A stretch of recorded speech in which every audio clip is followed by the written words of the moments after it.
Le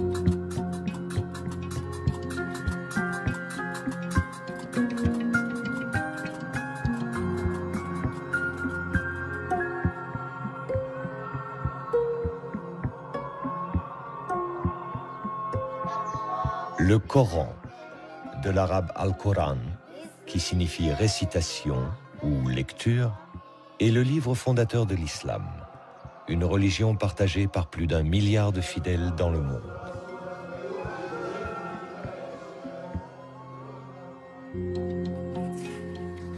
Pour les musulmans, le Coran est le recueil de la parole de Dieu, qui fut révélé au prophète Mahomet entre l'an 610 et l'an 632 de l'ère chrétienne, à la Mecque et à Médine, en Arabie saoudite.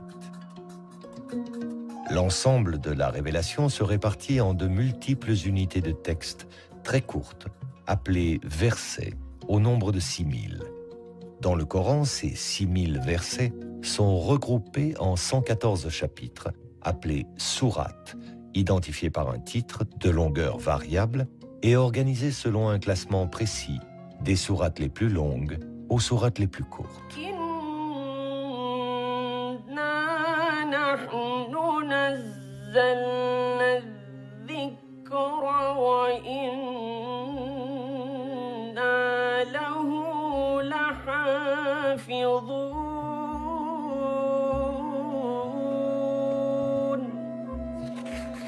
Pour la tradition musulmane, Dieu lui-même est le gardien du Coran. C'est-à-dire qu'il n'y aurait eu tout au long de son histoire qu'une seule et unique version du texte coranique, inchangée depuis 14 siècles.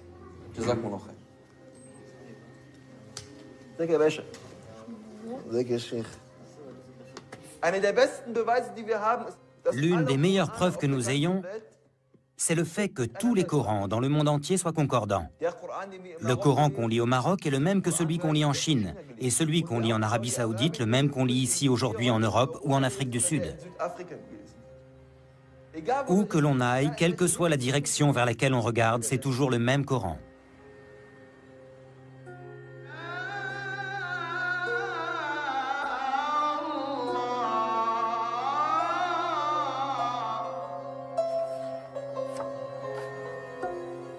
Ce dogme d'un Coran immuable, pilier de la tradition musulmane, allait pourtant être remis en question par des scientifiques européens à la suite d'une découverte totalement inattendue.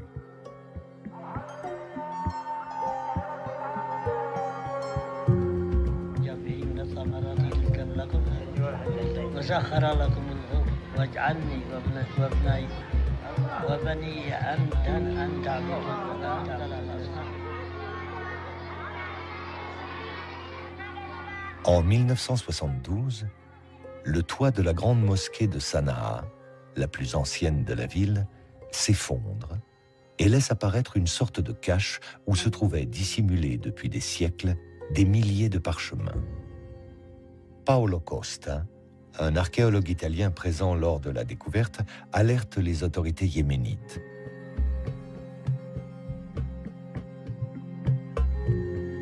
Il s'agirait de fragments de Corans anciens. Une équipe de chercheurs européens procède à une datation au carbone 14 et confirme. Ces fragments datent du tout premier siècle de l'islam, vers l'an 680 de l'ère chrétienne.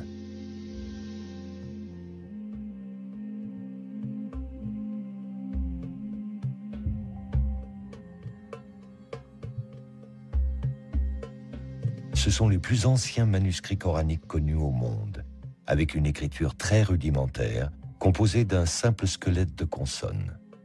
Un fonds inestimable aux yeux des scientifiques européens pour la connaissance de l'histoire du livre saint de l'islam. Ce fonds est actuellement en cours d'étude et c'est par ce biais que l'on a eu de nouvelles informations sur la transmission du texte coranique dans les premiers temps de l'islam. Et c'est là où l'on a découvert pour la première fois un manuscrit qui présentait une séquence différente des sourates de celle qui est canoniquement admise. Une organisation différente de l'ordre des sourates, mais aussi l'existence de palimpsestes, des fragments sur lesquels le texte initial aurait été effacé et remplacé par un autre. La présence également de mots étrangers, non arabes. En clair, des différences notables par rapport au Coran tel qu'il est aujourd'hui. Le Coran aurait donc eu, comme les autres livres saints, une histoire. Au cours du 1er siècle de l'islam, le texte coranique, son écriture, son organisation, la forme même du livre ont visiblement évolué. Suivant l'expansion de cette nouvelle religion, suivant les conquêtes de nouveaux territoires, l'émergence de versions concurrentes, les jeux de pouvoir religieux et politiques.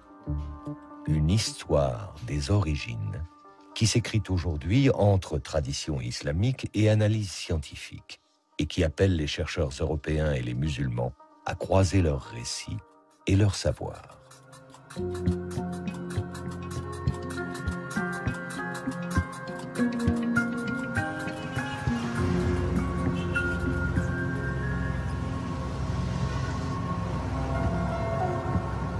Ferid Haider est étudiant à l'Université libre de Berlin, au département des langues sémitiques et arabes.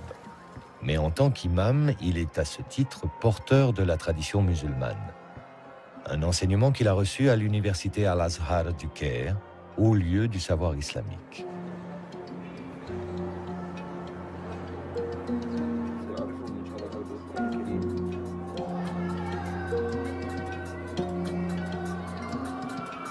Dans la mosquée, les étudiants venus du monde entier se retrouvent pour des discussions théologiques, un partage de connaissances, et pour la récitation du Coran, comme un écho perpétuel à la révélation faite au prophète Mahomet au tout début du 7e siècle. À cette époque, l'Arabie n'était qu'un vaste désert que parcouraient les nomades et leurs caravanes. L'oasis de la Mecque abritait la Kaaba, un sanctuaire où l'on vénérait encore de multiples dieux, des idoles de pierre. Pourtant, les tribus juives et les chrétiens présents en Arabie diffusaient depuis longtemps déjà l'idée de la foi en un Dieu unique. Parmi les habitants de la Mecque, un homme faisait exception. Il s'appelait Mohammed, Mahomet.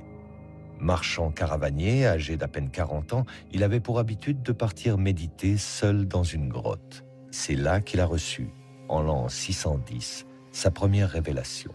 Un homme lui apparut. L'homme marcha vers lui et lui dit « Ikra, lis, au nom de ton Seigneur qui a créé. »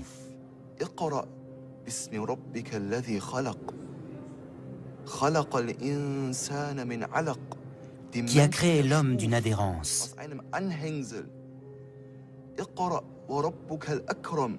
Lis. Ton Seigneur est le très noble.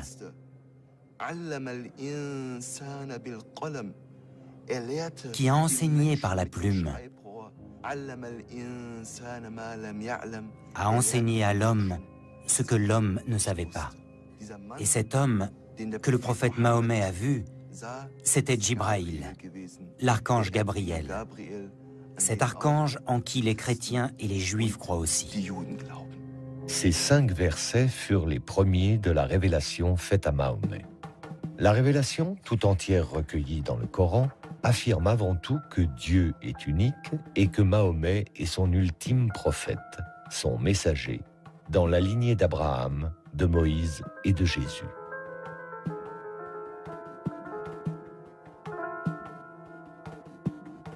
Elle aborde aussi les grands thèmes de la soumission à Dieu, de la récompense des fidèles ou du jugement dernier. Elle annonce enfin la venue d'une communauté nouvelle, celle des musulmans, et édicte les lois qui vont la régir sur le plan des rituels religieux, de l'organisation sociale, de la politique. Au fur et à mesure qu'il les recevait, Mahomet partageait ses révélations avec Khadija, sa femme, puis avec son cousin Ali et ses amis proches, qui allaient former son premier cercle de fidèles, les compagnons. Ensemble, ils apprenaient par cœur chacune des révélations que le prophète continuait de recevoir. Ils les récitaient inlassablement pour ne rien en oublier.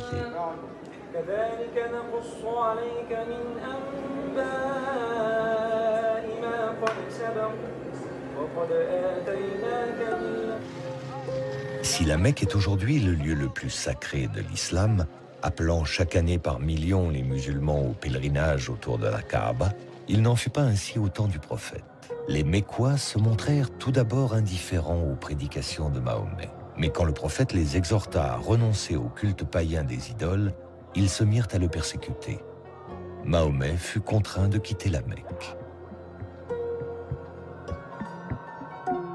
C'est à Médine, une oasis où vivaient de nombreux Arabes convertis au judaïsme, que le prophète s'installa en l'an 622 avec ses premiers fidèles, les compagnons, dont Abu Bakr, Omar, Ousmane et son cousin Ali.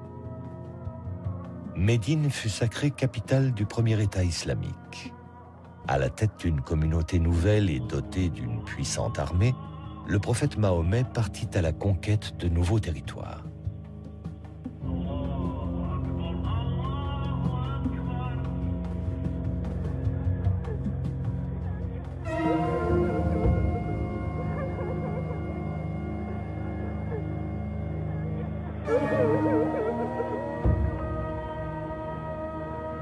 Le prophète meurt en l'an 632. À sa mort, la presque totalité de la péninsule arabique s'était ralliée à la foi monothéiste de l'islam. Mais le prophète ne laissa aucune indication quant à sa succession. Ses 4 compagnons se réunirent et c'est Abu Bakr qui fut désigné premier calife. Ali revendique aussi la succession, au nom des liens du sang qui l'unissaient au prophète, mais le califat lui fut refusé. Et c'est cette première divergence qui, 2 siècles plus tard, divisera les musulmans en 2 branches. Les sunnites, aujourd'hui majoritaires dans le monde, qui s'attachent à la lignée des califes Abu Bakr, Omar et Ousmane, et les chiites, qui se rattachent à Ali. Alors qui, une fois le prophète disparu, allait prendre l'initiative de la mise par écrit du Coran? Qui allait faire des révélations un véritable livre? Avec quelle volonté? Strictement religieuse ou déjà politique? Et dans cette transcription de la parole de Dieu, quelle sera la part de l'intervention humaine?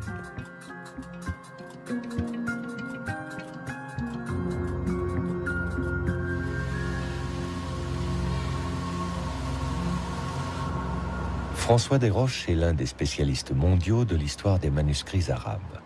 C'est à la Bibliothèque nationale de France, où est conservée l'une des plus importantes collections de manuscrits anciens, qu'il travaille actuellement sur des Corans provenant de Damas et du Caire. En tant que paléographe et codicologue, il applique au Coran une double analyse, à la fois de l'histoire de l'écriture et de l'histoire des codex, les plus anciennes formes de livres reliés. Dans les débuts de l'islam, la mise par écrit du Coran semble avoir été un enjeu important pour les communautés musulmanes. Il y a, semble-t-il, la volonté de réaliser ce qui était une promesse contenue dans le texte coranique, celle d'un kitab, d'un livre qui se matérialise, et on a bien l'impression que transcrire le texte coranique correspondait à une urgence de posséder un livre qui faisait de la communauté musulmane la détentrice d'une écriture au même titre que juifs et chrétiens qui étaient peuple du livre, Ahl al-Kitab.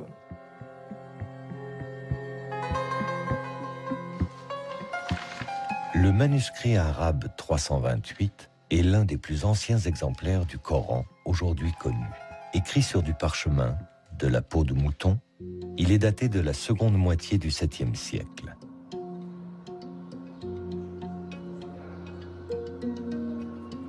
Ce manuscrit fut découvert dans une cache de la mosquée Amr à Foustat, l'actuelle banlieue du Caire, lors de la campagne d'Égypte menée par Bonaparte à la fin du XVIIIe siècle.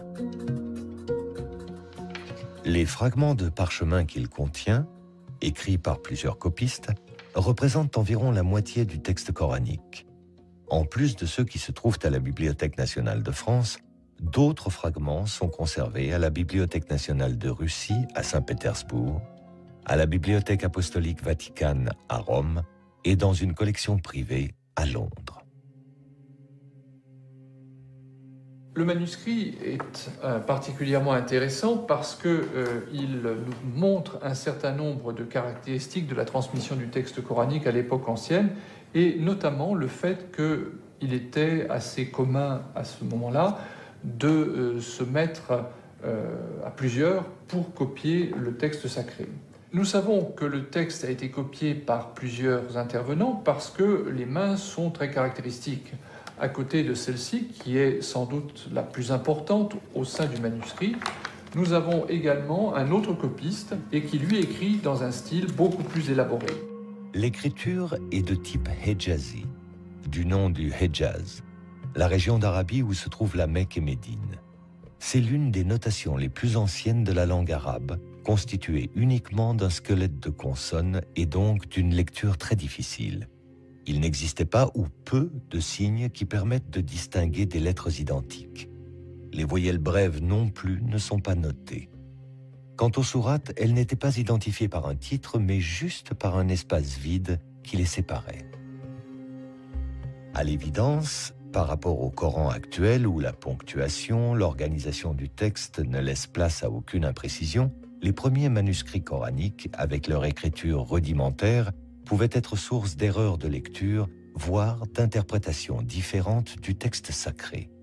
Mais pour les premiers musulmans, le recueil de la parole divine pouvait-il courir ce risque ? Ce que l'on sait de l'usage de l'écriture dans l'Arabie ancienne, je veux dire par là l'Arabie du 7e siècle de notre ère, montre que ce que l'on souhaitait avant tout quand on utilisait l'écriture, c'était disposer d'un aide-mémoire, c'est-à-dire non pas quelque chose qui permettait une lecture autonome, mais un support pour permettre de retrouver le texte mémorisé par l'utilisateur et capable de subvenir à d'éventuelles défaillances de mémoire en lui donnant les moyens de retrouver le texte lui-même. C'est en tous les cas ainsi que plusieurs spécialistes expliquent les débuts de la notation, par exemple de la poésie arabe, qui se faisait avec des aides-mémoires qui n'étaient pas destinés à circuler comme des livres, mais plutôt comme des notes. Pour le Coran, il semble qu'il en a été de même et que ce que l'on cherchait avant tout quand on était en train de copier un texte comme celui que j'ai sous les yeux, c'était d'avoir grosso modo un fil directeur pour retrouver le texte lui-même.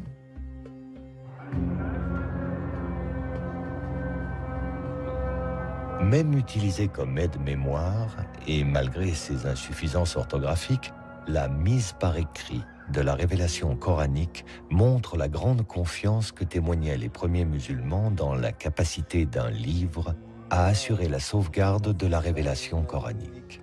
Restait à donner à ce livre, fût-il encore dans sa forme primaire, un statut central, unique. En un mot, un statut de texte canonique. C'est à cette tâche que s'est consacré le calife Ousmane, troisième successeur du prophète Mahomet, et dont le récit de la tradition musulmane a établi précisément les conditions et les enjeux. À l'époque du calife Ousmane, l'empire islamique s'est considérablement étendu. Au nord, vers les provinces de Cham, l'actuelle Syrie, mais aussi à l'est, vers les provinces de Perse, et à l'ouest, vers l'Égypte. Ces conquêtes ont incorporé à l'empire des populations converties à l'islam, mais ne maîtrisant pas la langue arabe. Et voilà pourquoi il y eut parmi les musulmans des désaccords concernant la récitation du Coran, notamment dans des endroits très éloignés de la Mecque et de Médine, ces berceaux de l'islam. Et les musulmans commencèrent à se disputer, en particulier lors de 2 batailles contre les Arméniens et les Azéris. Et l'un des plus proches compagnons du prophète Mahomet, qui portait le nom de Hudayfa, était présent lors de ces batailles.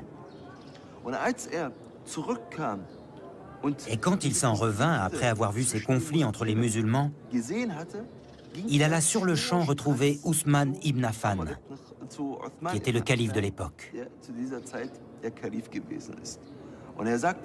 Et il dit à Ousmane ibn Affan: « Ô Ousmane, sauve cette Oumma, sauve cette communauté avant qu'elle ne se divise et avant qu'elle ne se dispute au sujet de son livre, comme l'ont déjà fait les Juifs et les chrétiens avant eux.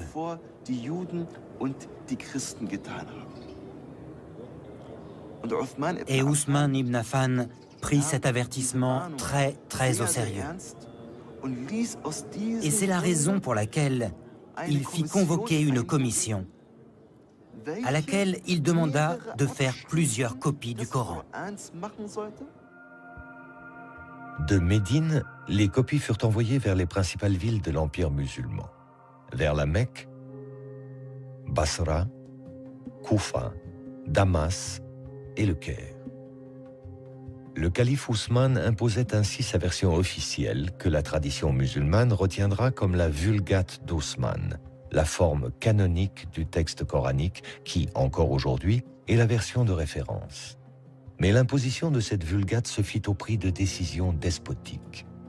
D'autres versions du texte coranique existaient dans l'Empire, concurrentes, avec un nombre de versets ou une organisation différente des sourates. Les plus connues furent celles de Ali, le cousin du prophète Mahomet, qui, selon la tradition chiite, aurait compté 3 fois plus de révélations coraniques que la Vulgate d'Ousmane, et celle d'Ibn Masoud, qui fut lui aussi un des proches du prophète. Le calife Ousmane interdit ces versions concurrentes à la sienne et demanda leur destruction définitive. Ibn Masoud, qui ne voulut s'y soumettre, fut publiquement châtié.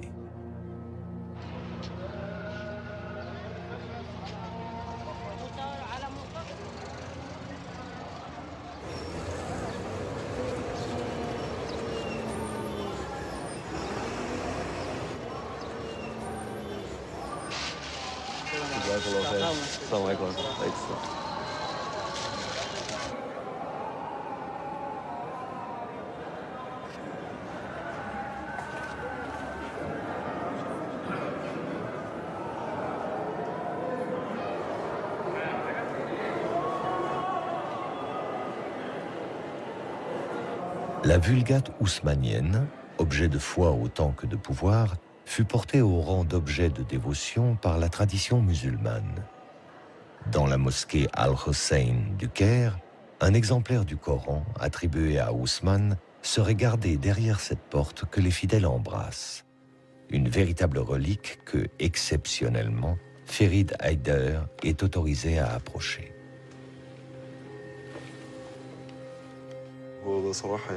À vrai dire, c'est un très grand moment pour moi. Ceci est bien l'un des exemplaires du Coran qui a été écrit à l'époque d'Ousmane.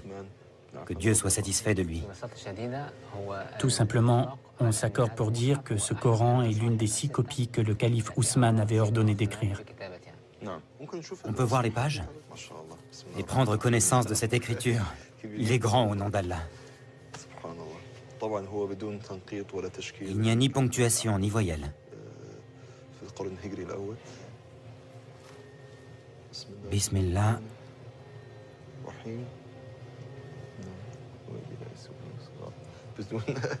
Sans ponctuation et sans voyelle, cette sourate est très difficile à lire.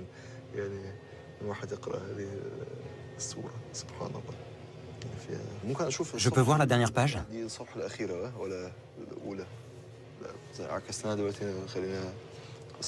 C'est la dernière, celle-ci?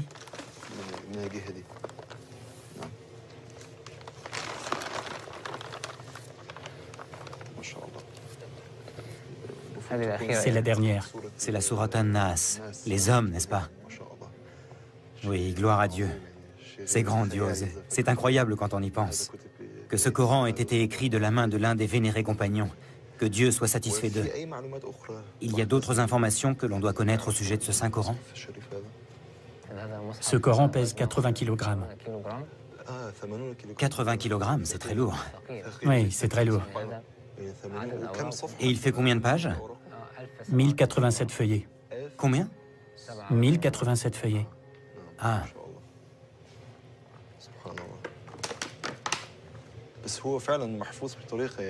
Franchement, la conservation est superbe. Il a plus de 1400 ans, c'est vraiment très ancien. Si vieux et malgré cela, gloire à Dieu, on dirait qu'il a été écrit il y a à peine 100 ans. Dieu est grand, c'est merveilleux. On dit qu'il y a des taches de sang dans ce Coran. Je ne sais pas à quelle page elles se trouvent. Pourtant, elles existent bel et bien, mais j'ignore où.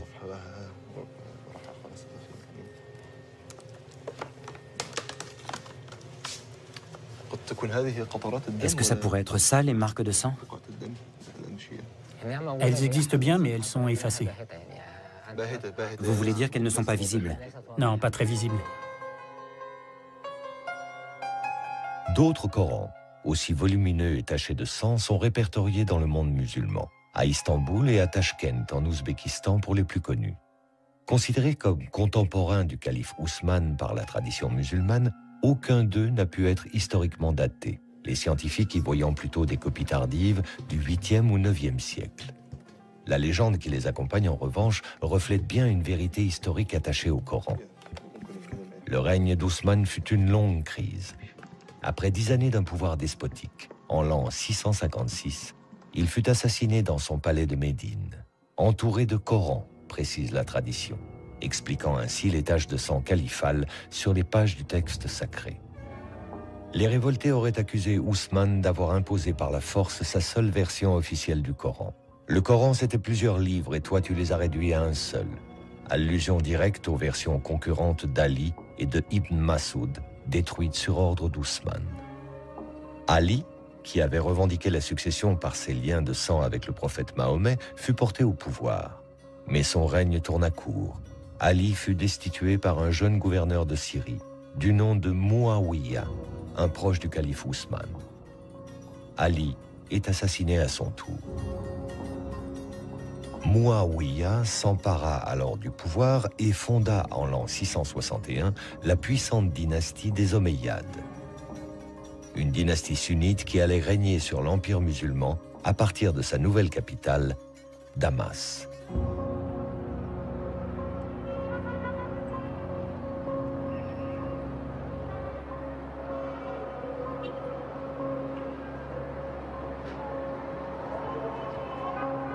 Trente années à peine après la mort du prophète Mahomet, et une fois mise en place une première version canonique du texte sacré par le calife Ousmane, le Coran allait, sous les Omeyyades, entrer dans la seconde phase de son histoire.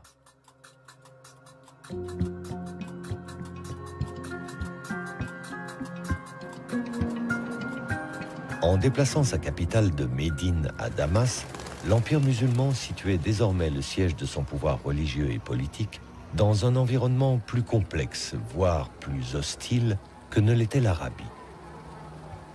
Il fallut d'abord faire face à la révolte des chiites, menée par le fils d'Ali, Hussein, qui sera massacré à Karbala, en Irak, décapité par les armées omeyyades lors d'une bataille.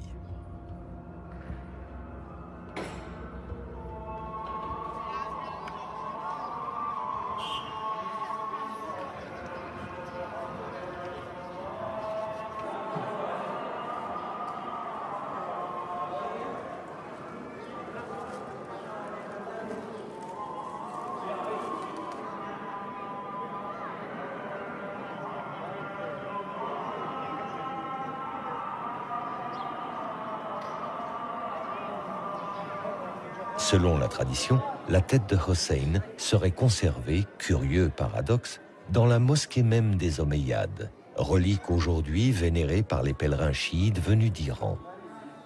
Avec le massacre de Hossein, les Omeyyades ne mettaient pas fin à la lignée chiite, mais ils amorçaient une victoire future, symbolique. Les chiites allaient reconnaître la Vulgate d'Ousmane comme texte coranique officiel et unique pour l'ensemble de la communauté musulmane. L'autre défi, d'importance, se trouvait du côté de Byzance et de son puissant empire chrétien gréco-oriental, lui-même héritier de l'empire romain. Les conquérants arabes musulmans lui avaient déjà ravi les provinces de Syrie et d'Égypte, mais pour le calife Muawiyah, l'influence de Byzance sur la Méditerranée restait un obstacle pour lui qui voulait porter l'islam vers l'Ifriqiya, la porte de l'Afrique du Nord.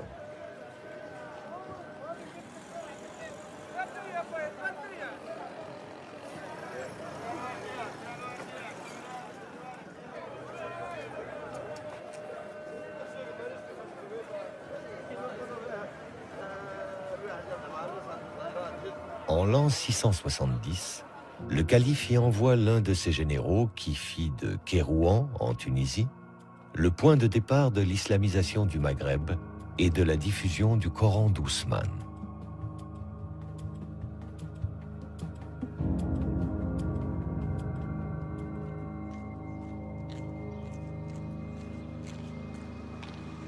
Le général y édifia une grande mosquée et les fidèles musulmans nouvellement convertis y furent regroupés autour du seul et unique Coran d'Ousmane.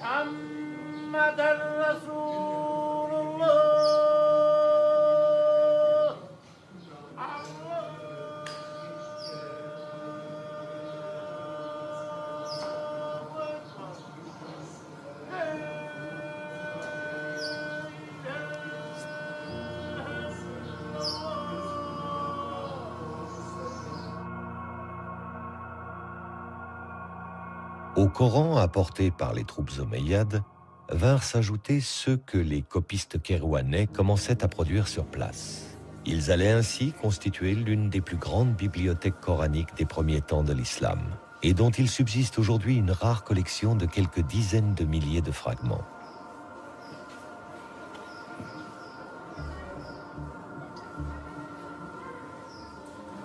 Parmi eux, 2 exemplaires historiques de Coran de l'époque omeyyade.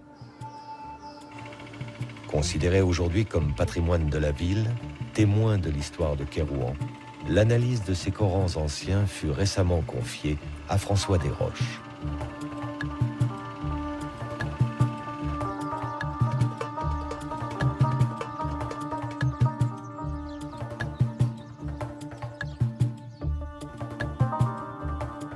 Sous la direction de Mourad Rammah, docteur en archéologie islamique, les précieux fragments de parchemins coraniques sont minutieusement restaurés.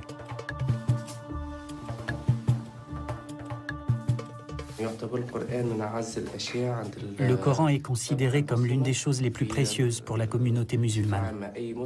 Le Coran occupe une place très particulière dans le cœur de chaque musulman. C'est pourquoi, lorsque je restaure un manuscrit sur lequel sont écrits des versets du Coran, cela éveille un autre restaurateur en moi. Quand je restaure un manuscrit, en général, j'essaie de faire la plus belle restauration possible, de la plus belle forme, pour que le manuscrit se conserve au mieux. Mais quand je restaure un manuscrit coranique, ça me procure un sentiment de plénitude, un sentiment de bonheur réellement indescriptible. Car on préserve une chose investie d'une valeur culturelle et humaine qui, pour l'islam, est unique.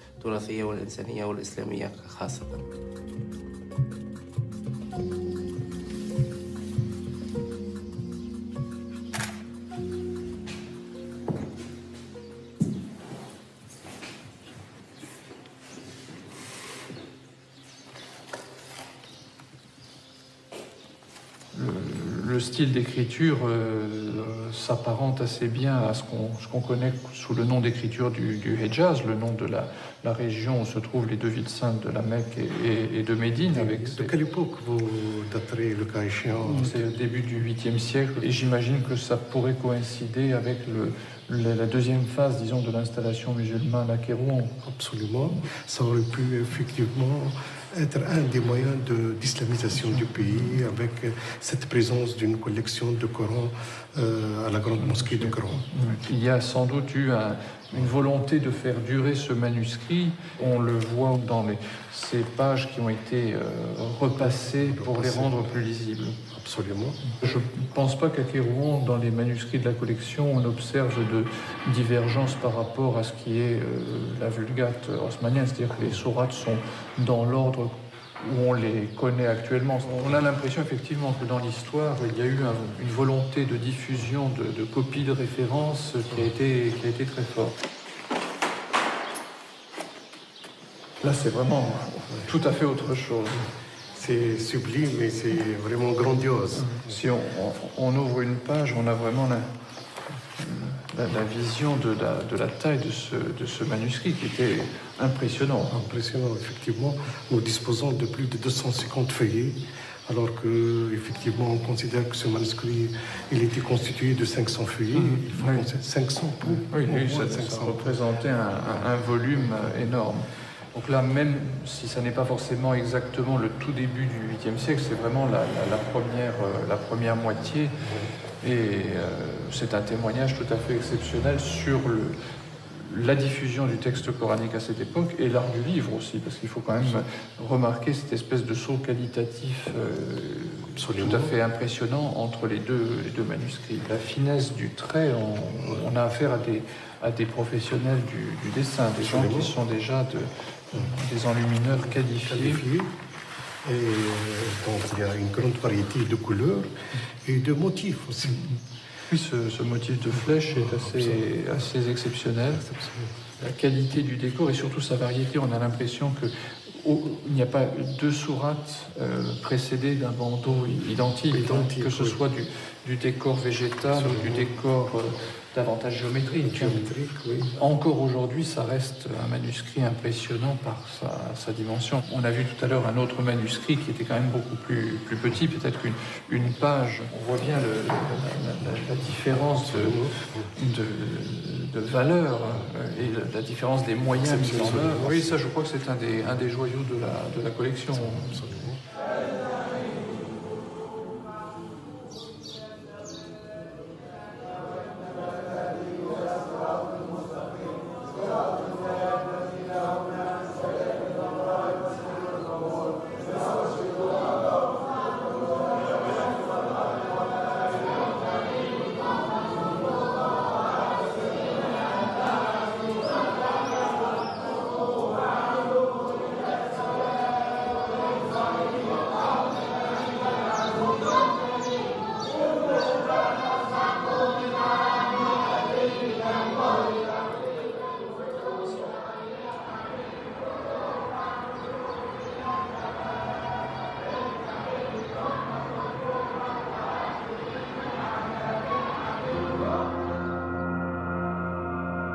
Avec des territoires conquis de la Méditerranée aux confins de l'Asie centrale, l'islam pouvait affirmer sa puissance face à l'empire chrétien de Byzance comme troisième et dernière religion révélée.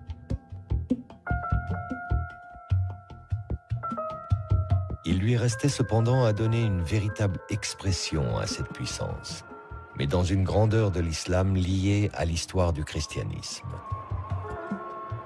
L'artisan en sera Abd al-Malik, le calife le plus flamboyant de la dynastie des Omeyyades.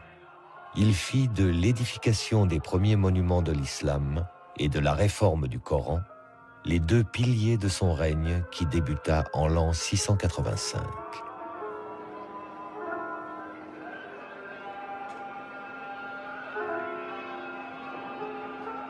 Sur l'emplacement même de la mosquée, avant que la région ne soit conquise par les musulmans, se trouvait une petite église dédiée à Saint Jean le Baptiste, une figure chrétienne présente dans le Coran sous le nom de Yahya.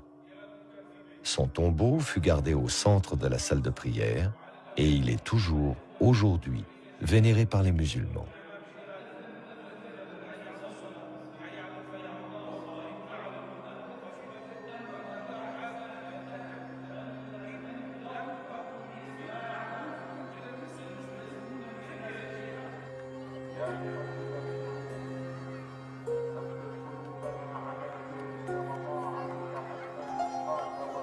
La présence des chrétiens en terre musulmane s'est également traduite dans l'art des décors omeyyades, dont la grande mosquée de Damas témoigne encore et que François Desroches vient observer aujourd'hui, cherchant à en établir le lien entre l'architecture et les Corans omeyyades, dont un en particulier, rarissime, qui fut découvert à Sanaa en 1972.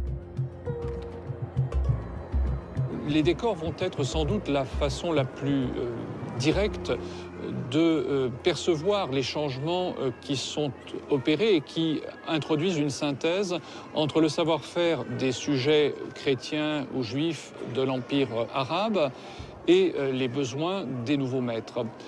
On fera appel à des artisans et des artistes chrétiens, certains seraient même venus prêtés par l'empereur byzantin, et les décors qu'ils vont installer sont bien sûr marqués par la culture qui est la leur, adaptés naturellement aux exigences particulières du monde musulman.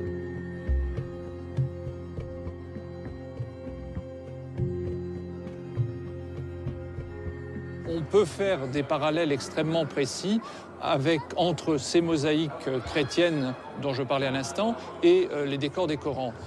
Dans les enluminures qui ornent les Corans d'époque omeyyade, on peut peut-être trouver une trace de l'influence de ces grandes constructions. On peut naturellement rapprocher la structure de la grande mosquée de Damas avec cette enluminure qui figure sur la page de droite de ce célèbre fragment trouvé à Sanaa il y a de cela quelques années.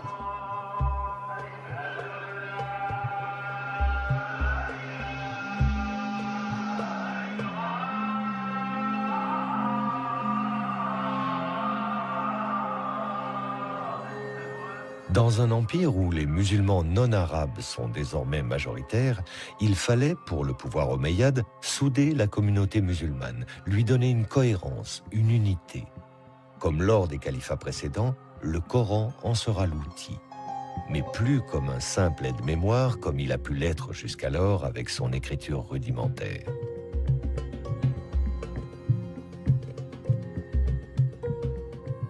Pour le calife omeyyade Abd al-Malik, l'amélioration de la Vulgate d'Ousmane s'imposait.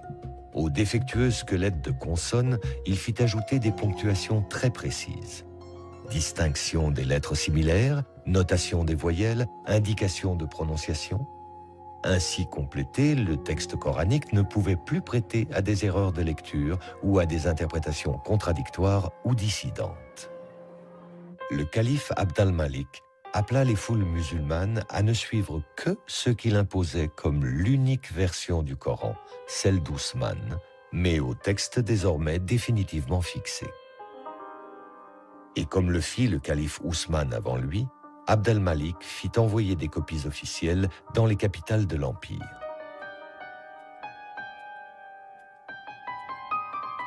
Moins d'un siècle à peine après la disparition du prophète Mahomet, l'islam, au même titre que les deux religions révélées, détient son livre. L'œuvre du calife Ousmane et sa volonté d'un Coran unique et unifié sont enfin accomplies.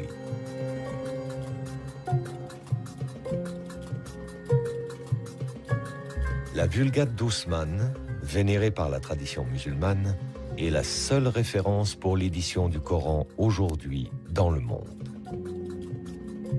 Mais l'histoire des origines du Coran n'a pour autant pas encore livré tous ses mystères. Une inestimable collection de photographies qu'on croyait à jamais disparues vient de réapparaître. Entre les années 1920 et 1930, Gotthelf Bergstrasser, un chercheur orientaliste allemand, parcourut la Méditerranée de la Turquie au Maroc en passant par Damas et le Caire jusqu'aux grandes bibliothèques européennes à la recherche de Corans du 1er siècle de l'islam. Il en photographia les pages par milliers, constituant ainsi l'une des plus riches sources d'informations sur l'histoire du Coran. Dans la lignée des grands orientalistes allemands, Gotthelf Bergstrasser avait pour projet d'approfondir la recherche sur le texte coranique. Mais son rêve s'est achevé, en pleine guerre, en 1944. L'Académie des sciences de Bavière a été bombardée. On déclara les archives détruites, anéanties. Les archives de Bergstrasser avaient été en fait volontairement dissimulées, peut-être par crainte à l'époque d'engager une analyse du Coran probablement jugée trop sensible. Retrouvées en 2007, elles ont été confiées à une unité de recherche de l'Académie des sciences humaines de Brandebourg, appelée Corpus Coranicum, et dirigée par le professeur Angelika Neuwirth. Pour elle et son équipe, le fonds photographique de Bergstrasser, par sa richesse, augure de plusieurs années de recherche passionnantes et soulevant l'enthousiasme des scientifiques européens, comme avaient pu le faire il y a plus de 30 ans les fragments de Sanaa au Yémen. Que va-t-on découvrir? Quels secrets ces archives vont-elles révéler de l'histoire du Coran au premier temps de l'islam? Il est encore trop tôt pour le dire, mais il est sûr que les archives de Bergstrasser offrent une opportunité nouvelle, exceptionnelle, d'élargir le champ d'analyse du Coran, mais avec une approche, aujourd'hui, partagée entre tradition scientifique et tradition musulmane.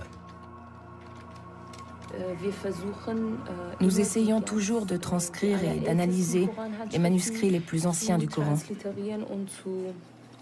car ils sont d'une plus grande importance et sont plus proches de l'époque à laquelle le Coran a été envoyé sur terre.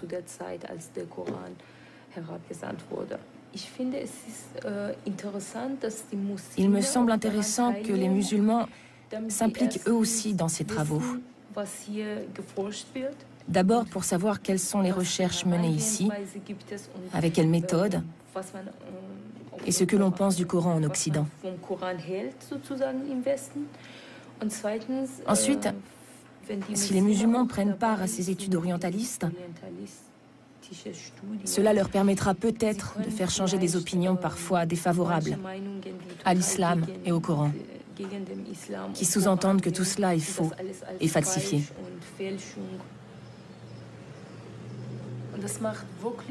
C'est vraiment passionnant de transcrire ces manuscrits coraniques. On voit par exemple, quand on lit une sourate, la 20e sourate par exemple, je l'ai transcrite 3 ou 4 fois. Et maintenant, je la connais par cœur. Et petit à petit, je comprends ce qu'ont ressenti à l'époque les gens qui lisaient le Coran. Moi, je trouve que c'est très utile de collecter des manuscrits et de les examiner.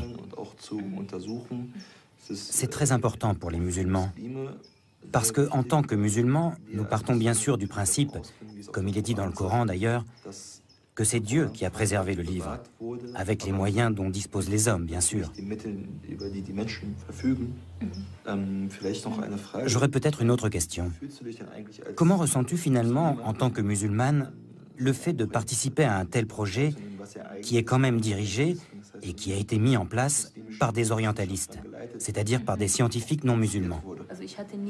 Cela ne m'a jamais vraiment posé de problème. Il est vrai que nous avons une autre approche du Coran. Nous le percevons vraiment en tant que livre saint. Et nous y voyons notre religion. Donc tu n'y vois pas de contradiction? Personnellement, moi non plus. Pour autant que je sois au courant de ce projet, je ne ressens pas là de contradiction. C'est vrai. Parce que ces gens travaillent de façon très objective. Et scientifique. Et ils ont un point de vue scientifique. Et je ne pense pas que nous, en tant que musulmans, devions avoir de problème avec une approche scientifique. Oui.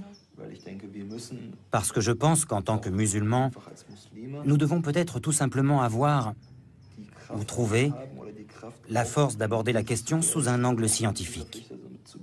Oui, absolument. Ne serait-ce que pour montrer que nous n'avons pas peur. Parce que si je dis que je ne veux pas d'une approche scientifique, que ça me suffit de croire que ça vient vraiment de Dieu et que ça n'a pas été falsifié, c'est un signe extérieur de faiblesse. Oui.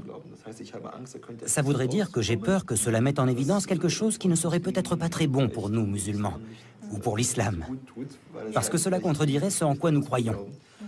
Mais je n'ai aucun souci là-dessus. De toute façon, en Allemagne, les orientalistes sont toujours des Allemands. Et je trouve que ce ne serait pas mal que les musulmans aient un jour la possibilité d'y prendre part. Un peu, oui. Absolument.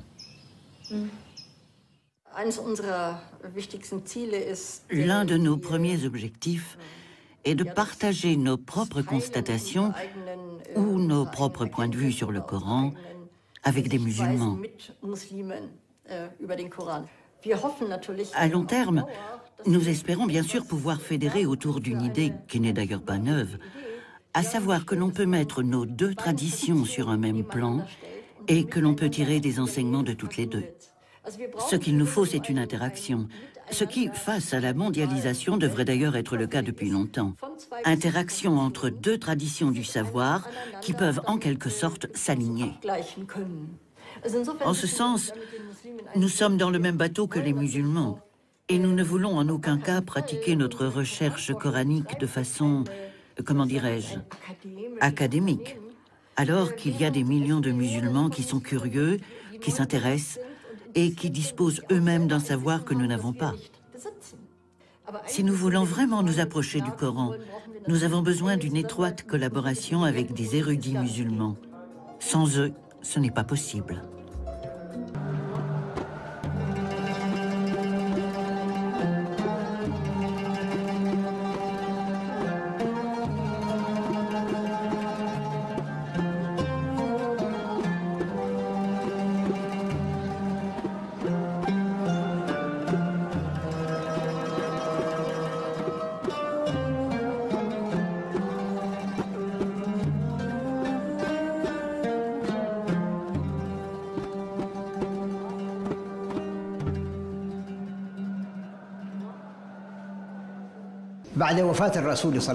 Après la mort du prophète, Dieu le bénisse et lui accorde le salut, quelle attitude allait-on adopter?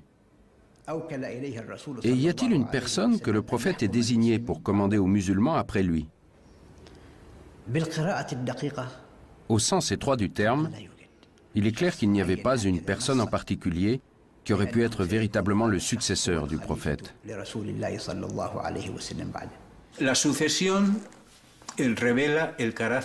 La succession met en lumière le double caractère de tout État musulman à venir, le caractère religieux et le caractère politique. Du point de vue religieux, Mahomet ne pouvait avoir de succession, puisqu'il est le sceau de la prophétie. Après lui, il n'y a pas d'autre prophète.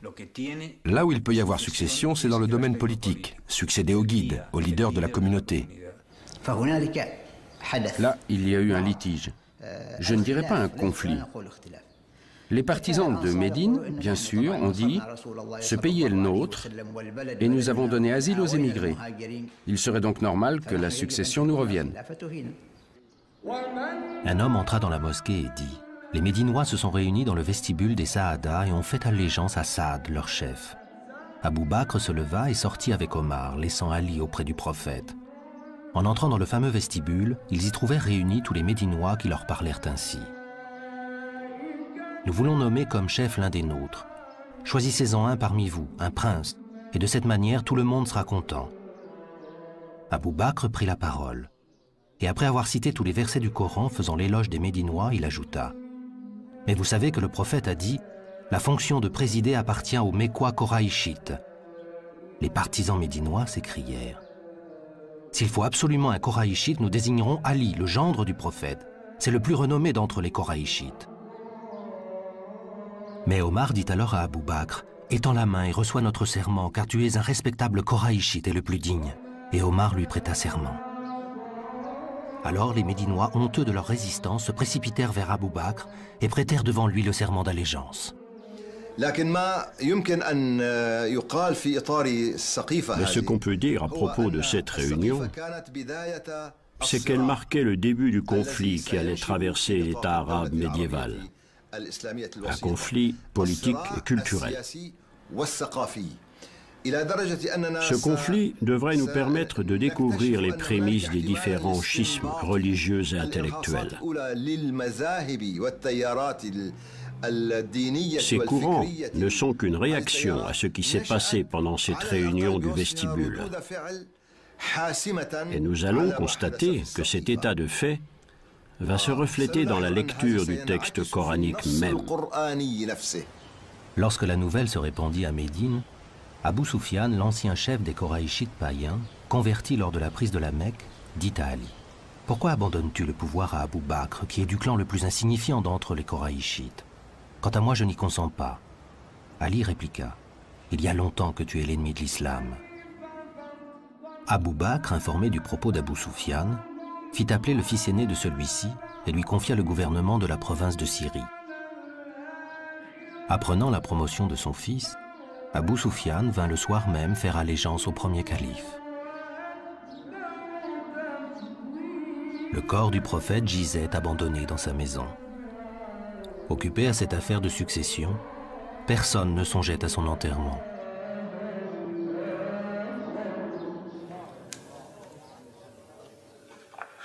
Quel héritage Mahomet a-t-il légué en tant que prophète? À sa disparition, il y a d'une part des fragments d'un Coran dispersés dans tant de mémoires de compagnons, et d'autre part le souvenir de ses gestes et paroles, les hadiths. Il faudra attendre longtemps, 2 siècles, pour que les souvenirs du personnage seulement humain de Mahomet soient élaborés en cette énorme institution hadith, ou tradition prophétique. Cette institution de hadith prendra une place telle qu'elle aura quasiment la même autorité que le texte révélé, le Coran. L'islam sera alors, peut-être indûment, ce jeu de miroir entre la parole de Dieu et ce qui la rend humainement audible, la parole du prophète sacralisée dans le hadith. Une des erreurs concernant le prophète qui a contribué à la pétrification de l'islam durant les siècles qui ont suivi, c'est la sacralisation des hadiths, c'est-à-dire de ses paroles et de ses faits et gestes. Les sunnites considèrent tous les compagnons comme des témoins infaillibles et presque comme des demi-dieux. C'est ce que je pense et j'espère ne pas me tromper. Car ils les considèrent comme des guides qui ne se trompent jamais. Et ceci n'est pas une vision objective. Il faut être réaliste. Même les compagnons du prophète étaient d'abord des politiques. Quand le prophète est mort, on s'est réunis chez les Saada. Et ceux qui étaient chez le prophète et qui ont entendu parler de cette réunion s'y sont précipités. On dit que le prophète n'a été enterré que 3 jours après sa mort. C'est historique. Donc la vision objective, c'est celle du Coran qui considère les compagnons comme des êtres humains qui peuvent commettre ou non des erreurs et que Dieu jugera. Donc les politiques se partageaient le pouvoir et luttaient pour l'avoir. C'est dans ce contexte que des hadiths ont été rajoutés, qui donnent un caractère surhumain à un simple individu qui disait « je ne suis qu'un homme ». La tradition insiste sur le fait que Mahomet distinguait bien, quand il parlait, l'ordre du révélé et les paroles qui étaient les siennes en tant qu'homme. Il interdisait que celles-ci soient d'une manière ou d'une autre consignées. Pourtant, beaucoup plus tard, à la lumière de cette affaire de succession, un hadith va opérer comme un symbole et devenir une jurisprudence politique. بقولكم قصة صغيرة حدثت مع السيدة فاطمة بنت رسول الله عليه الصلاة والسلام مع سيدنا أبو بكر اللي هو الخليفة الأول من خلفاء الرسول عليه الصلاة والسلام. القصة إنه المسلمين كانت غنائمهم كبيرة كتير من خيبر، وكان الرسول عليه الصلاة والسلام له حصة من هي الغنائم اللي هي كانت أرض فدك، وأرض فدك معروف إنه هي أرض خصبة فيها أشجار مثمرة وما إلى ذلك. فبعد وفاة الرسول عليه الصلاة والسلام راحت السيدة فاطمة إلى أبو بكر الصديق باعتباره الخليفة الأول لرسول الله وبإيده أمر المسلمين كلهم. شو قالت له؟ طالبت بحصتها من ماذا؟ من أراضي خيبر أو من ميراث والدها. فذهبت إلى سيدنا أبو بكر وطالبت بذلك. لكن أبو بكر شو قال لها؟ قال لا والله إني لسمعت رسول الله عليه الصلاة والسلام يقول نحن معاشر الأنبياء لا نورث ما تركناه صدقة. Dès la mort de Mahomet, pratiquement toute l'Arabie va contester la religion qu'il a apportée. Mettant en cause le pilier de l'aumône obligatoire, la zakat, les provinces d'Arabie vont diriger les armes contre un pouvoir central à peine né. Ce violent reniement, dont l'un était dirigé par une femme prophétesse, Soujah, va être vigoureusement réprimé par le premier calife Abou Bakr. Telle sera la seule réalisation de son court mandat, qui aura duré 20 mois. Les Koraïchites ont été à l'avant-garde pour réprimer la rébellion qui a éclaté à la mort du prophète. Après le retour des rebelles à l'islam, on a décidé qu'il serait mieux d'orienter le potentiel guerrier de ces gens vers l'extérieur des frontières. Autrement, ils ne tarderaient pas à reprendre les armes à l'intérieur. De là est venue l'idée des conquêtes. Les commandants de ces armées étaient de la tribu des Koraïchites, les nouveaux convertis. Et la plupart des soldats étaient ces nomades qui avaient participé à cette rébellion. Il va de soi que lorsqu'une nation est occupée à faire des conquêtes, elle en vient à oublier ses querelles internes. En politique, c'est connu. Lorsqu'un État ou une organisation, quel qu'il soit, doivent affronter un péril extérieur, l'union se fait à l'intérieur.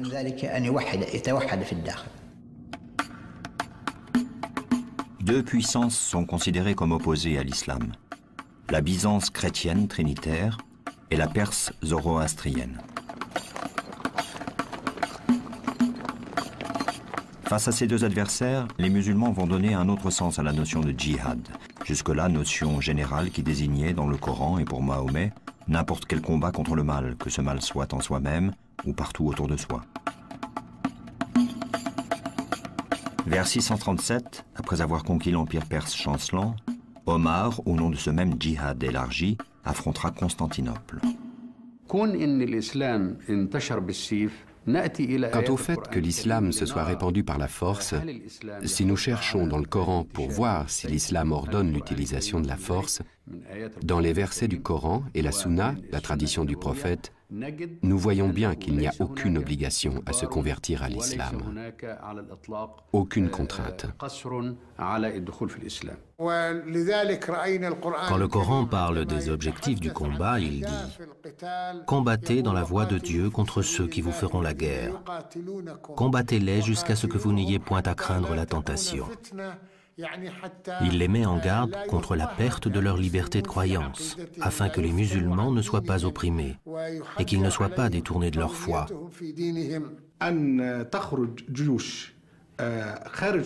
Mais lorsque les musulmans sortent de leurs frontières et donnent à choisir entre la conversion, le paiement d'une dîme ou le combat, cela n'a rien à voir avec la législation coranique.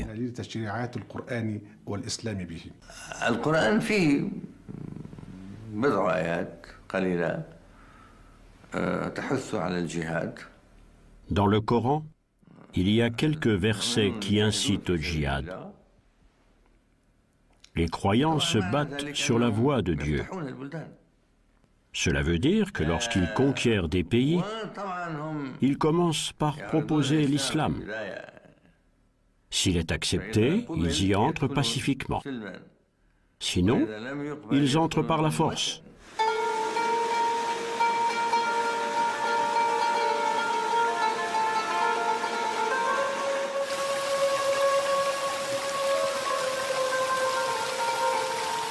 Les incroyants n'ont-ils pas vu que les cieux et la terre étaient cousus et que nous les avons décousus, que de l'eau nous avons donné vie à toute chose? Sourate 21, verset 31.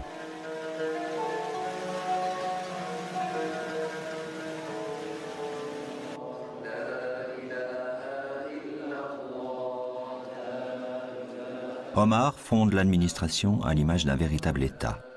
Il institue une fiscalité, devient un mythe de la justice directement rendu par le chef. Après 10 ans de califat, Omar mourra assassiné par un esclave tueur à gages. Si le Coran a recommandé la consultation générale, Shura, dans tout ce qui concerne les affaires publiques, y compris la désignation du pouvoir suprême, Omar a laissé un testament politique désignant seulement 5 notables qui nommeront son successeur, le 3e calife Othman. La carte de l'expansion sera jalonnée par les tombeaux des compagnons combattants, qui deviendront des lieux d'attachement et de souvenir à l'islam originel, celui de Mahomet.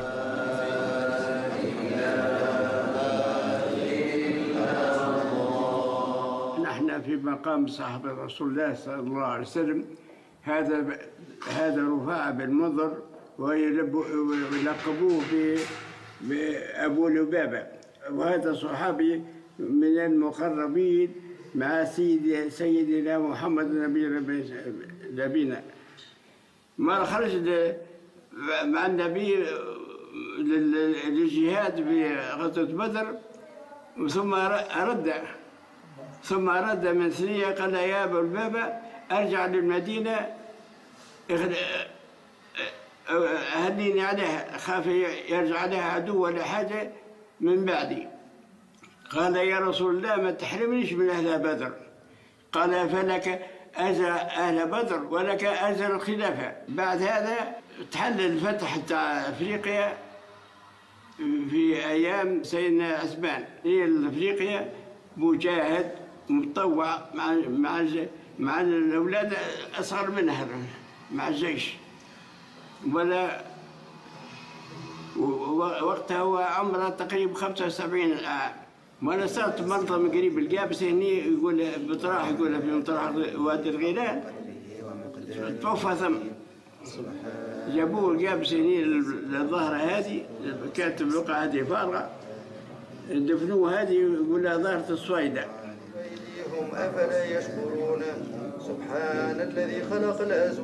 Au fur et à mesure que les conquêtes se poursuivaient, la mort sur les champs de bataille de nombreux compagnons, témoins des faits et gestes du prophète, rendait urgente une tâche délicate, la compilation du Coran. Il faut se souvenir que le Coran s'est transmis d'abord oralement. Les musulmans, même aujourd'hui, comprennent et considèrent le Coran comme un phénomène oral, avant de le considérer comme une réalité textuelle. C'est la récitation qui est l'expérience la plus authentique et la plus profonde que l'on puisse avoir du Coran.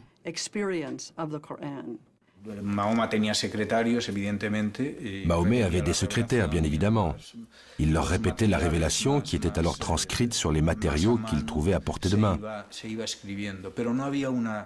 Mais il n'y avait pas de véritable ordonnancement. Il y avait des lectures, mais c'était surtout une tradition orale. Les fidèles de la première heure apprenaient et connaissaient par cœur le Coran. Le souci de rassembler ces fragments épars du Coran originel dicté par le prophète a sans doute été celui d'Abou Bakr, puis d'Omar. Ils ont certainement l'un et l'autre tenté d'en faire un recueil. Mais ni l'un ni l'autre n'ont eu l'intention de réaliser une structure organisée de sourates. En ce qui me concerne, je suis persuadé que le Coran était à cette époque-là dans l'ordre qu'on lui connaît actuellement pour ce qui est de l'enchaînement des versets dans chaque chapitre. Et je ne crois pas qu'il y ait certains versets qui ne figuraient pas encore dans certains chapitres. Je crois donc que le Coran était là en entier, sauf que les sourates étaient dispersées. Là une sourate, là 2 sourates, là 10. Le Coran a donc été rassemblé du vivant du prophète, mais il était encore sous forme de feuillets épars. La collecte du texte coranique a peut-être commencé pendant les dernières années de la vie de Mahomet, mais elle sera plus active et plus conséquente plus tard, sous le règne d'Omar, et plus particulièrement sous celui d'Othman.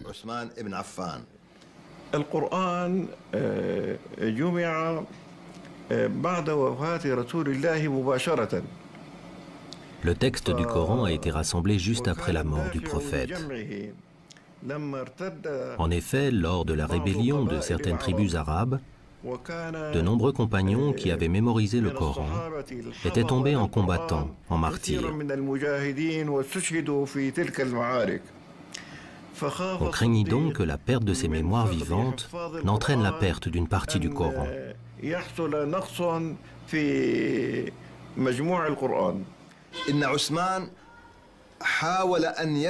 Othman a essayé de collecter toutes les planches sur lesquelles étaient écrits les versets du Coran. On entend par planches les peaux d'animaux sur lesquelles on a écrit les versets.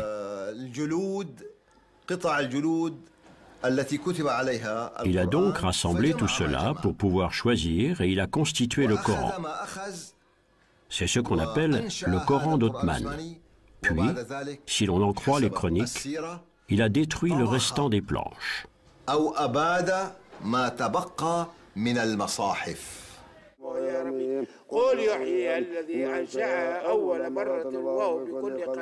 Le compagnon Hudayfa combattait aux confins de l'Arménie. Revenu de l'expédition, il se précipita dans la maison du califat sans même, disent les chroniques, avoir pris le temps de rentrer chez lui. Il tint au calife ce langage. « Accours au secours de cette nation avant qu'elle ne périsse. » « Et de quoi serait-elle menacée » demanda Othman. « Il s'agit du livre de Dieu. J'ai participé à l'expédition d'Arménie qui a rassemblé des combattants venus d'Irak, de Syrie et du Hidjaz. Et j'ai vu les hommes s'affronter. J'en ai entendu qui s'accusaient d'apostasie. Nous allons droit, j'en ai peur, à un désaccord au sujet de notre livre comme celui que juifs et chrétiens connaissent au sujet des leurs.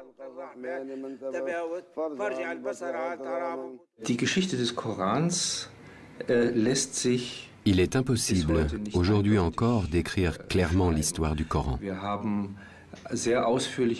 Nous avons des versions très détaillées qui nous viennent de la tradition islamique, mais il y a à l'intérieur du Coran des éléments qui indiquent qu'il n'a pas été écrit d'un seul jet.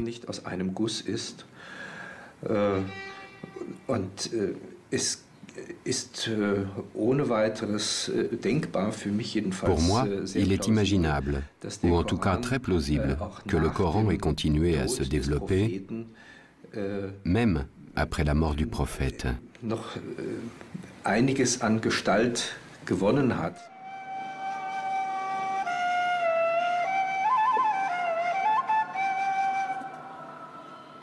Louange à Dieu, souverain de l'univers, le clément, le miséricordieux, souverain au jour de la rétribution.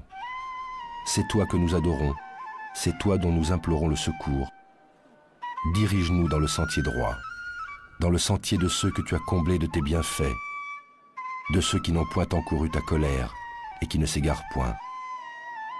Première sourate, la Fatiha.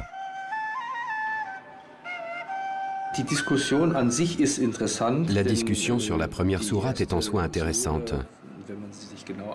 Lorsqu'on regarde plus précisément, on voit que c'est comme une prière.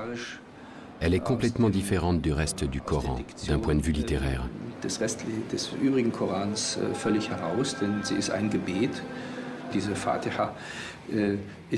Cette Fatiha, cette ouverture, n'est sûrement pas apparue après Mahomet.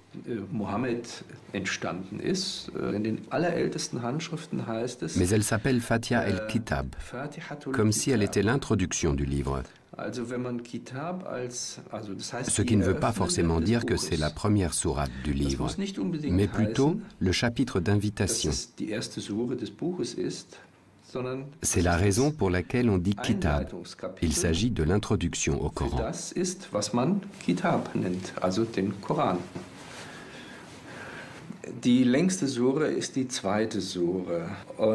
La plus longue des sourates est la seconde. Or, si on observe sans parti pris cette sourate, on s'aperçoit que c'est un assemblage de répétitions, un assemblage de sujets qui s'entrechoquent brutalement. On pourrait presque dire que cette sourate donne l'impression de réunir tous les versets laissés pour compte dans la rédaction du Coran.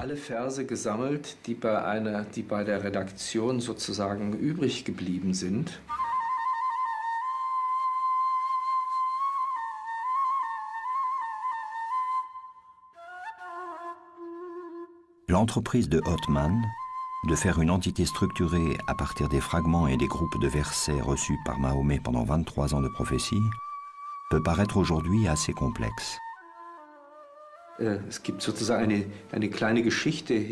Il y a pour chaque verset du Coran une sorte de petite histoire qui raconte comment cette révélation est advenue.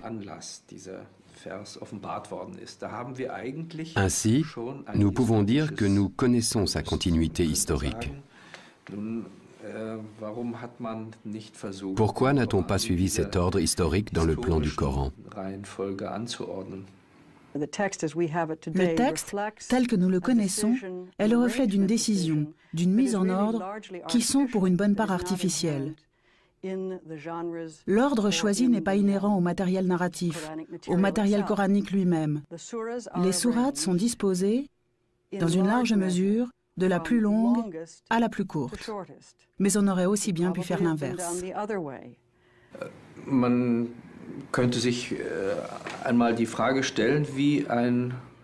On peut se demander à quoi ressemblerait un livre contenant l'ensemble des révélations placées dans leur ordre d'apparition.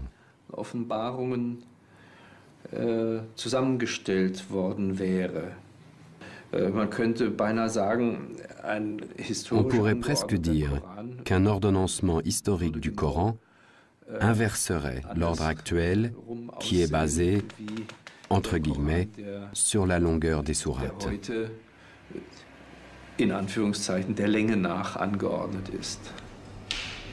La tradition présente les choses d'une manière simplificatrice. Othman, initiateur de ce grand projet, en vertu de sa position de calife, désignera une commission de 5 anciens secrétaires du prophète.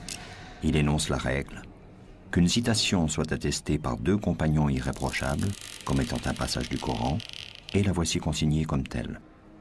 Pourtant, déjà à l'époque, tout n'allait pas de soi. Ainsi, par exemple, à l'initiative de Othman, un passage du Coran jusqu'alors considéré comme une seule sourate sera scindé en deux. L'une des deux sourates portera le nom de sa tribu, Quraysh. C'est un exégète fort connu, Ibn Kathir, qui l'affirme ainsi, pour donner à sa tribu glorieuse le privilège d'une sourate portant son nom dans le Coran. La structure voulue par Othman a ceci d'étrange qu'en offrant une infinité d'entrées à ce livre, elle le rend sujet à toutes les interprétations possibles.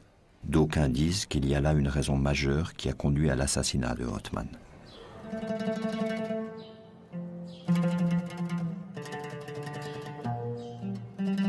Pour enterrer Othman, on le porta sur le battant d'une porte, de sorte qu'on entendait sa tête cogner contre le bois. On le déposa. Et tandis que l'on procédait au rite mortuaire, un groupe de Médinois vint leur dire « Non, nous en jurons par Dieu, vous n'allez pas célébrer pour lui la prière des morts. » Un homme dans le cortège dit « Ainsi vous voulez nous empêcher de célébrer une prière pour lui? Eh bien Dieu et ses anges ont déjà béni son âme. » Ses compagnons conseillèrent à cet homme de s'en tenir là et de se taire. Il obéit. Ils reprirent la dépouille et repartirent en courant. Ils arrivèrent à l'orée du cimetière des croyants. Un Médinois vint à leur rencontre et dit « Par Dieu, non, vous ne l'enterrerez pas dans le carré de l'envoyé de Dieu, et nous ne vous laisserons pas célébrer pour lui la prière. » Ils s'en furent. Arrivés au cimetière juif, ils creusèrent un trou et célébrèrent la prière. Quand ils précipitèrent le corps d'Othman dans le trou, sa fille se mit à hurler. Un des présents lui dit « Dieu m'en est témoin, si tu n'arrêtes pas, je te couperai ce qui te sert à porter les yeux. » Ils l'enterrèrent sans mettre de pierre, se contentant de recouvrir le corps de terre. L'écriture arabe procédait du nabatéen, qui ne traçait que les consonnes, dont plusieurs avaient la même graphie. C'est en cet état que les premières copies du Coran nous sont parvenues. Un même mot pouvait donc avoir plusieurs sens. Um einmal einen Eindruck zu geben von dem Unterschied zwischen einem Pour donner une idée de la différence entre un texte du Coran avec toutes ses voyelles et avec ses signes de différenciation et un texte du Coran sans tous ces ingrédients qui sont bien plus tardifs, on place côte à côte deux versions d'un texte assez connu, le début de la deuxième sourate. Die relativ bekannt sind, es ist der Beginn der zweiten Sure. Si quelqu'un voulait se cantonner à l'étude de la tradition écrite, on pourrait lire ce texte arabe ainsi. Ce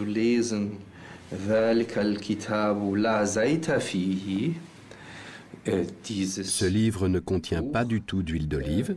Es enthält überhaupt kein Olivenöl. Ou encore, ce livre ne contient pas le moindre doute. Si on n'a qu'une connaissance théorique, on lira ce livre ne contient pas du tout d'huile d'olive. Il faut donc connaître la tradition orale pour pouvoir le lire avec certitude. Mais il y a aussi des cas où la tradition orale n'a visiblement pas suffi. Et on trouve, à certains endroits, des interprétations extrêmement différentes du texte fondateur de l'islam.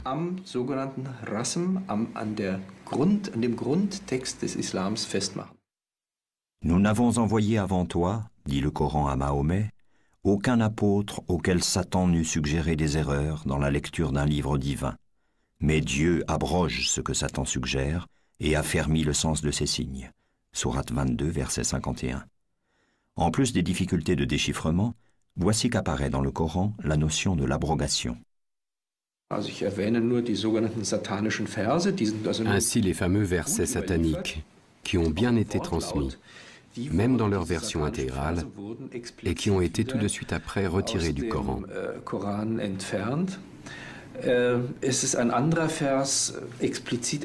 Il y a un autre verset qui a été éliminé, le verset de la lapidation, qui est en outre fondamental pour les juristes.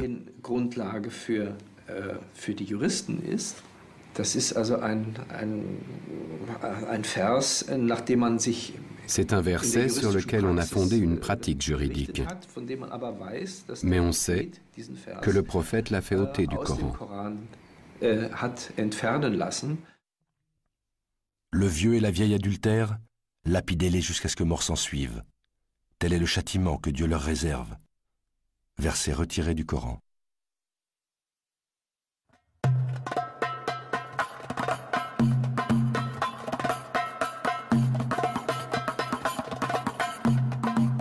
Une fois le texte stabilisé, les sciences coraniques procéderont par de nombreux mécanismes à une stricte codification pour l'exégèse. Le mécanisme le plus complexe est celui de l'abrogation. Un verset peut annuler l'autorité d'un autre du même thème, du seul fait qu'il ait été révélé après.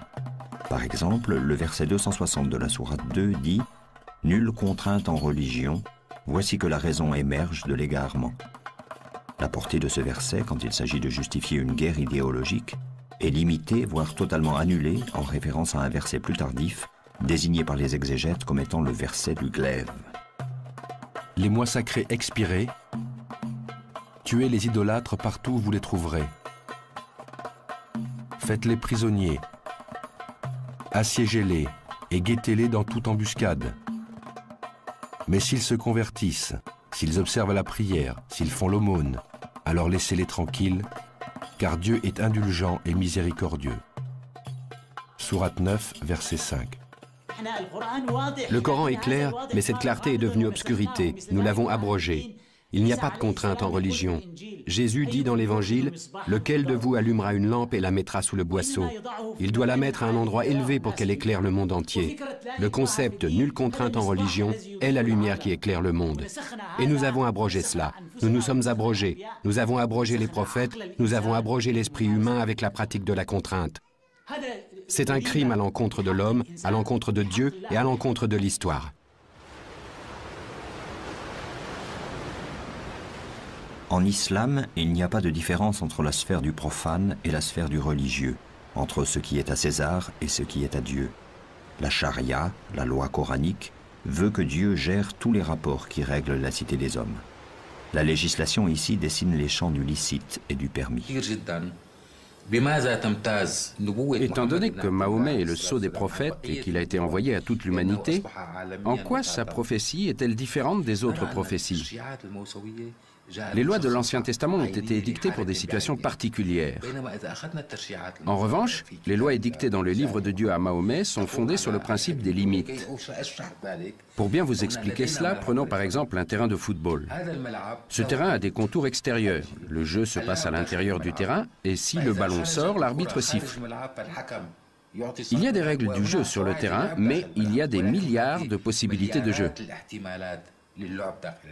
Par exemple, il a dit « Vous couperez les mains des voleurs, hommes ou femmes ». La limite du châtiment, c'est le fait de couper la main. Mais en dehors de cela, il y a des millions d'autres possibilités. Mais gare à ne pas dépasser la limite, car alors tu deviendras un barbare et un sauvage.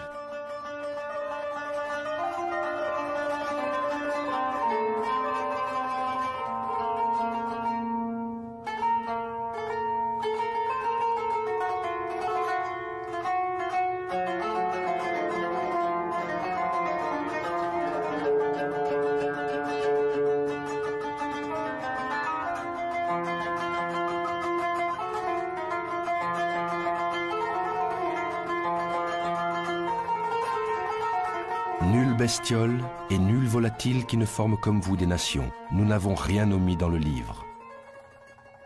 Sourate 6, verset 38.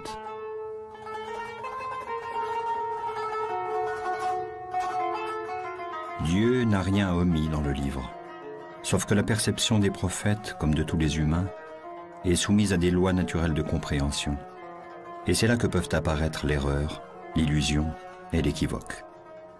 Comme il est dit dans la sourate 3, verset 5, « C'est lui qui t'a envoyé le livre. » Parmi les versets qui le composent, les uns sont explicites, ce sont la matrice du livre, les autres sont équivoques. Entre les deux planches de la couverture du livre, tout est la révélation reçue par Mahomet. Tous ces versets sont mis ensemble, puisque tous ont été révélés à l'envoyé de Dieu. Seulement, ils sont de deux sortes, les versets explicites et les versets équivoques. Le Coran, dans un verset, insiste sur le fait qu'il y a des versets équivoques, c'est-à-dire ambigus, et des versets dont l'énoncé est clair et le sens absolu. Ce verset est l'un des plus importants dans le Coran. Et il a ouvert une porte que plus personne ne peut fermer à une lecture ouverte du texte coranique.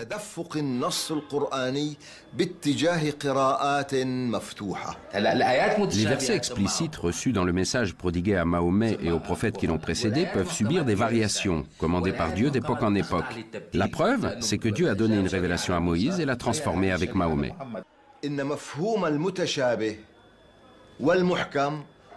Le Coran ne désigne pas explicitement quels versets sont équivoques et quels versets sont explicites. Le Coran ne les définit pas de façon absolue. Leur signification reste ouverte. En conséquence, ce verset, dont le but était de différencier entre équivoque et explicite, est lui-même équivoque, c'est-à-dire ambigu, ce qui élargit l'horizon du texte coranique.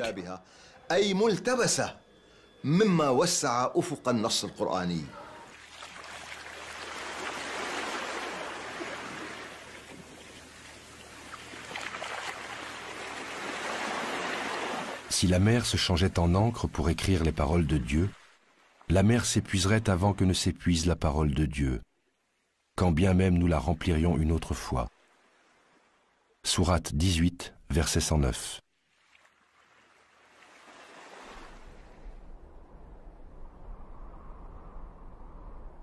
En 656, après la mort de Othman, de très nombreux points de fuite vont se dessiner à l'occasion de la Fetna, la sanglante guerre civile du début de l'islam.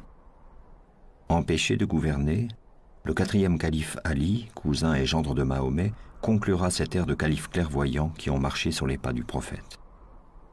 Le pouvoir sera désormais essentiellement, sinon totalement, politique. Pendant un siècle au moins, et à partir de là, il s'exercera sous la menace des révoltes et des scissions qui donneront naissance aux principales doctrines, sunnisme, chiisme, kharigisme. Par-delà ces dissensions, la figure de Mahomet se maintient vive et comme encore présente dans les cités, les villages et chez le petit peuple. Portrait du prophète, d'après Tabari. Il était de taille moyenne, ni très grand, ni très petit. Son teint était d'un blanc rosé, ses yeux étaient noirs. Les cheveux de sa tête étaient longs et lui allaient jusqu'aux épaules, ils étaient noirs. Sa barbe qui entourait tout son visage était bien fournie. Son nez était droit, ses dents écartées. Son cou était blanc, son dos était charnu et robuste. Entre les deux épaules, il avait une excroissance de la grandeur d'un dirham, entouré de poils non clairsemés, mais touffus. Au fil des siècles, l'islam de Mahomet ira à la rencontre des peuples du monde. De l'Espagne à l'Inde, de Byzance au Maghreb, de la Perse aux profondeurs de l'Afrique et de l'Asie. C'est toute une civilisation riche de savoir, de science, de culture et de spiritualité qui se bâtit. Aujourd'hui, plus d'1 milliard d'hommes et de femmes se réclament d'un même livre, le Coran, d'un même prophète, Mahomet, et d'un Dieu unique qu'ils partagent dans le message de Moïse et de Jésus, au-delà des conflits et de l'ignorance, avec d'autres femmes et d'autres hommes.